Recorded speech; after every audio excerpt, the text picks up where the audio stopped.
Welcome to our channel. Today we how to update Basecamp docs and files for centralized project knowledge. Easy tutorial step by step clearly.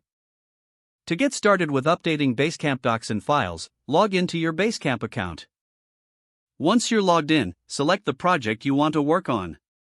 Navigate to the Docs and Files section of the project dashboard.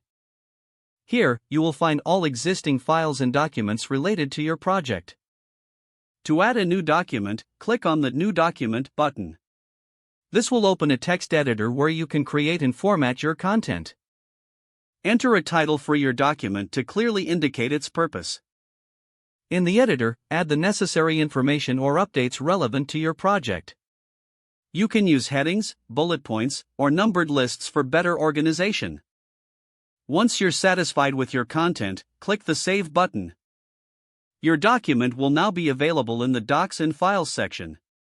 To upload files, return to the Docs and Files area and click on Upload a File. Select the file from your device that you want to upload. Add a brief description if necessary to provide context for the file. After selecting the file, click Upload to add it to the project. Ensure all team members are aware of the new updates in the Docs and Files.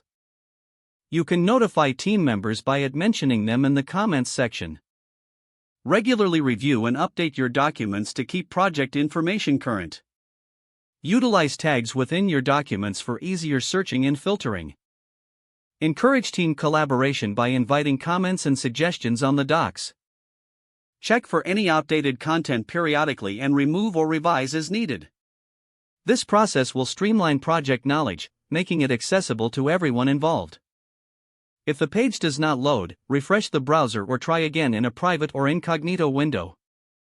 Make sure you are using the correct email address, then retype it carefully to avoid small typos. If your password is not accepted, use the reset option and create a new strong password you can remember. Check your spam folder for verification or security emails, then complete any requested confirmation steps.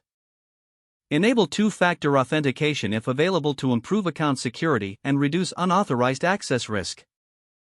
After signing in, review your profile details so your contact information and settings are accurate and current. If you see an error message, note it down and try again after restarting your device and internet connection. Don't forget to like this video and subscribe to our channel for more step-by-step tech guides.